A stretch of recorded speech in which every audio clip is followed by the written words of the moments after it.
My fellow Americans, as President and Commander-in-Chief, it is my duty to the American people to report that renewed hostile actions against United States ships on the high seas in the Gulf of Tonkin have today required me to order the military forces of the United States to take action in reply.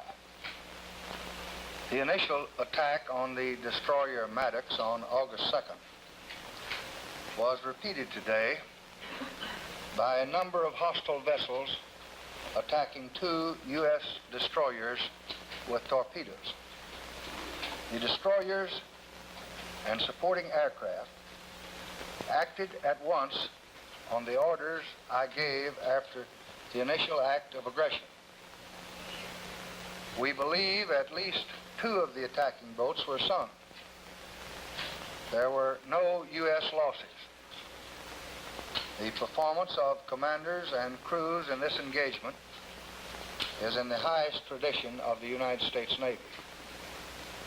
But repeated acts of violence against the armed forces of the United States must be met not only with alert defense, but with positive reply. That reply is being given as I speak to you tonight. Air action is now in execution against gunboats and certain supporting facilities in North Vietnam, which have been used in these hostile operations.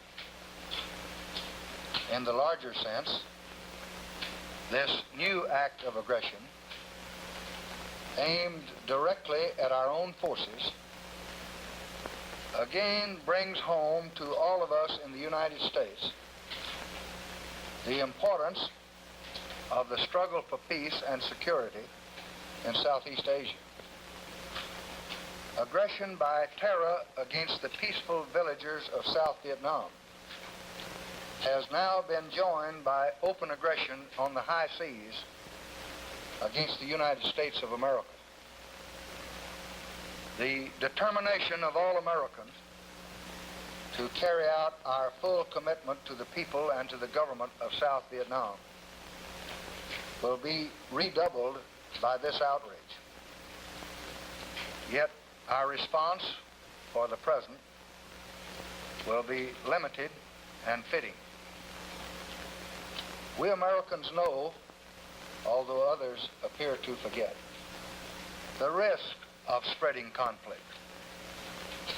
We still seek no wider war.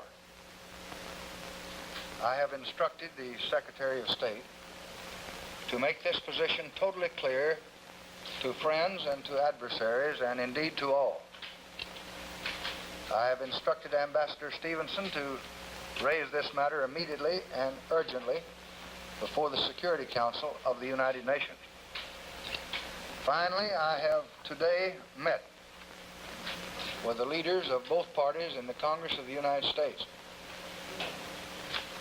and I have informed them that I shall immediately request the Congress to pass a resolution making it clear that our government is united in its determination to take all necessary measures in support of freedom and in defense of peace in Southeast Asia.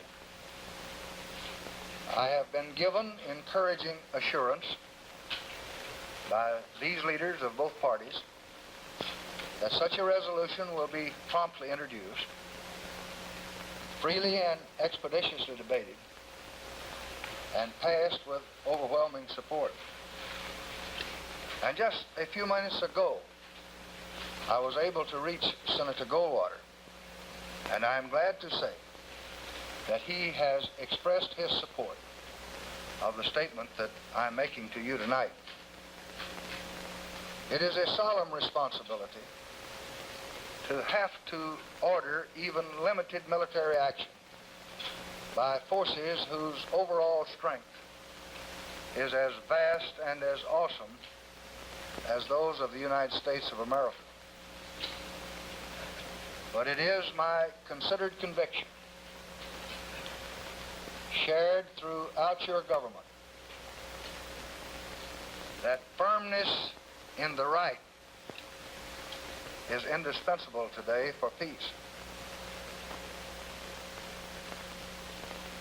That firmness will always be measured.